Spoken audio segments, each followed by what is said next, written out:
may feel like your life is scattered. Plans didn't go the way you expected. Things feel fragmented, uncertain, unfinished. Genesis 11 begins with people trying to build something great and ends with a long list of names. At first glance, it feels disconnected, but it's not. It's one story.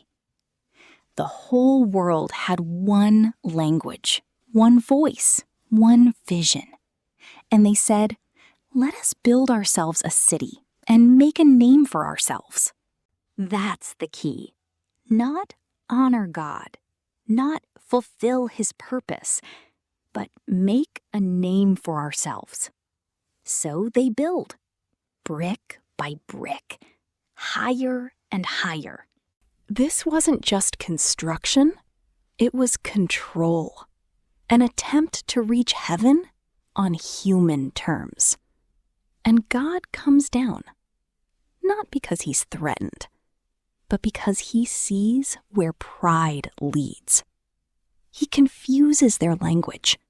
He scatters them across the earth. The tower stops.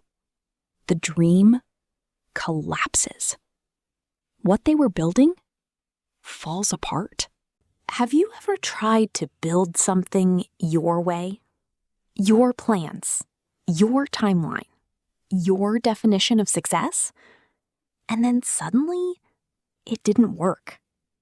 Doors closed. Things fell apart. Genesis 11 shows us something uncomfortable, but true. Sometimes God disrupts what we're building because it's not leading where we think it is. Right after the chaos of Babel, we get a list of names: Shem, Arphaxad, Shelah, Eber, Peleg. It feels slow, quiet, easy to skip. But this is where God is still working. While humanity is scattering, God is tracking a promise. Each name is a link. Each generation is a step forward. The world looks divided and confused, but God's plan is still perfectly on track. This genealogy leads somewhere. It leads to Abram, and eventually to redemption. You might feel like just another name in a long list, like your life is small, unnoticed, ordinary. But Genesis 11 reminds us God works through generations, through quiet lives, through people no one else is watching. The tower was loud. The genealogy is quiet. But the genealogy is what moves God's plan forward. Babel says, make a name for yourself.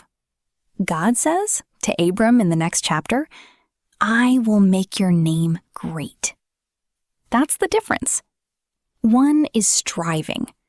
The other is receiving. One is human effort.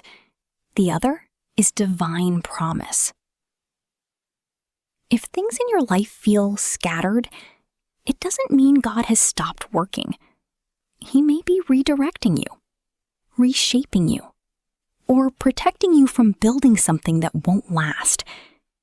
And even if your life feels quiet, like just another name in a list, God is still writing a story through you.